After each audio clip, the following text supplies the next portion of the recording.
Wade here with Diesel Freak. Wanted to talk about our intake connection kit for a second. This is a factory intake and setup here on display. And just wanted to show, like, here's our factory boot. Normally you'd have your intake piping. It's a gold colored pipe going across the other side of the engine to the turbo. We've got just a basic worm clamp right here, which will create a seal, but when it's pressurized air coming off the turbo over the intake, we'll find sometimes you don't always get the best clamp. It's 62 horse stock. It's okay. I've done some previous videos you can find where at 2 pounds of boost we're leaking air. With our upgraded kit, we've had over 30 pounds of air, shop air to it. It's not a problem. It seals up really well.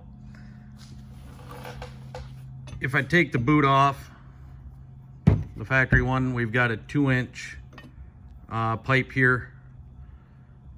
Our factory hold down bracket, which is normally bolted, to the intake. If you get a look at yours under the hood, you'll see how it goes together. We get rid of that. We come here. 9 times out of 10, when you take this piece off, your gasket's stuck to it. This one here, I don't even remember how much time was on it, but they're usually always stuck on it. This piece here I had made with all intentions of maybe doing a grid heater delete. I'm just using it for example for thickness because it's the same size as a grid heater. But the more we got doing it and investigating and testing, we found that you really need the grid heater. Some guys are saying, oh, get rid of it, just put a straight boot, you don't need it. Cold weather starting, it really helps. So this piece here has been on the back burner, using it for display. Again, here's our gasket that's stuck. And this factory piece, let's see here. It's just a rubber donut stuck inside another piece here that I've even had guys call me and say, man, I blew that out. As it was sitting here, it literally blew out and folded out from underneath this piece, which if we get a good look at it, typically is a little bit egg-shaped. It's real thin-walled, doesn't have a lot of strength to it. Guys have tried putting clamps on and tightening that down itself. That doesn't work. So we just gave it a little time and thought we got to come up with something. And they've been out for a while now. We've been selling a lot of them. I get some calls. How do you install it? Is it worth it? Do I need it? Yes, I think you need the grid heater. Yes, every one of these I believe needs it. This rubber boot just doesn't create a good seal when we get much over factory power.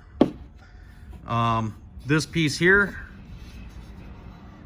is never the same between all the vehicles out there. I've had some guys that the new piece drops right on, and other times you got to take a little rubber mallet, maybe a little grease, a little lube, and tap it down on. And what I'm talking about is our new bottom piece that we have here that is double O-ringed, CNC machined to spec, got the threads in it for your bolts.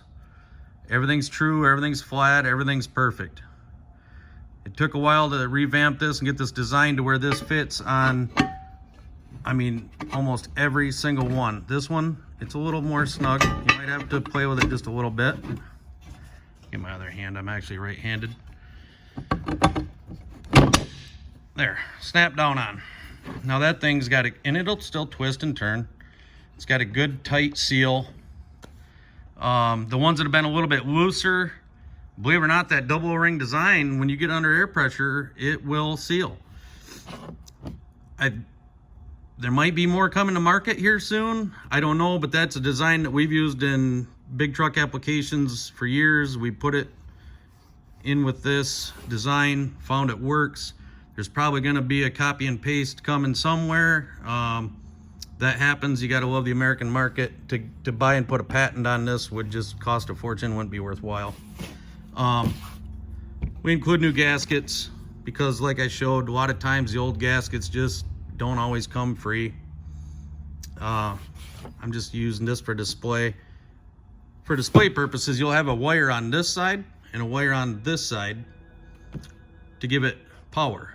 There's positive and ground, and it's like a toaster wire inside here that'll heat up. When you turn the key on, it activates that. It gets hot, warms that intake air, makes it a lot better for your winter cold weather starting. Again, this is for display, so you'd have your wires just kind of laying off to the side. I advise actually unhook the battery or make sure the key is out of the ignition, just so that you don't activate any power to it while you're unhooking that hot positive wire. You know, and then you're going to have your other gasket and our top piece that's also CNC machined, true, flat, square, perfect. This is now 2 1/4 inch size piping versus the factory 2 inch that we had showed before, which is right here. So you got 2 inch to 2 1/4.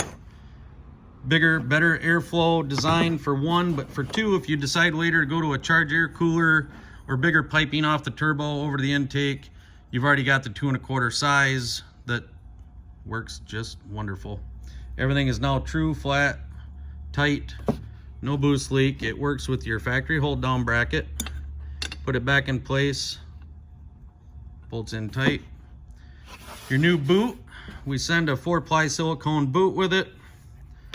A couple new T-bolt clamps, get you good, tight, secure, no boost leak.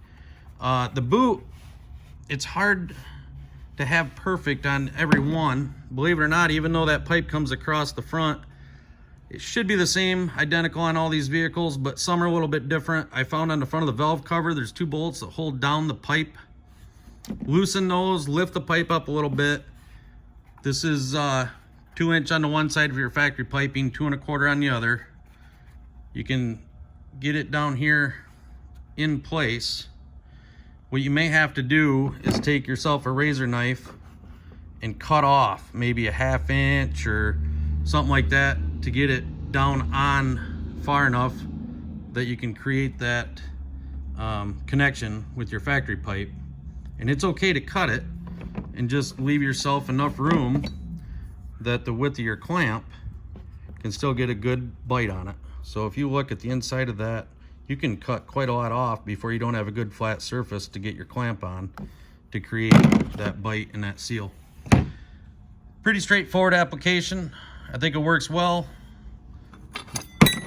Lost count at how many we've done. Let's lose count at how many more we need to do. This should have been I don't know if it should have been done at factory or not. They're fine stock with the 62 horse, or are they? Good question. But I found on the dyno, without this advertised, you know, anybody's tuned from 105 to 120, whoever's advertising what on their stage 2, it is not doing that with the boost leak. I'm finding anywhere from honestly 95 to 104, 105. With this sealed up, you're getting all the power that's advertised because there's no boost leak. Most guys that have ran the dyno have just straight piped that, straight booted it. They got rid of this when they were doing their dyno testing. That's what it was at dyno testing. That's not what it is when it's on your vehicle without this. So must need, must have, I agree. When you're leaking boost, you're creating heat, that's efficiency, you're losing power. There's just so many things of why you need to keep the boost sealed up, get all the air in, your fuel air mixture is correct at that point, and it just runs smoother. It's not smoky at the tailpipe. And I think a lot of you guys could even contest to this. Comment below, you know, when you got stage 2, which is supposed to be 120 horse, and you're out there flooring it, you can hear like a air hiss under the hood. You can hear the boost leak. Like I say, some guys have even flipped this rubber right out from underneath the bottom of this factory piece. You know, it sits in there and it'll just blow out. So appreciate you watching along. I hope that helps a little bit better for instruction on install. If you have any questions, you can always go to our website. It's open 24/7, dieselfreak.com. You can give us a call at 989-748-4145. We are open Monday to Friday, 9 to 5. Usually working before and after, right guys? So, all right, we'll talk to you soon. Thanks for following along.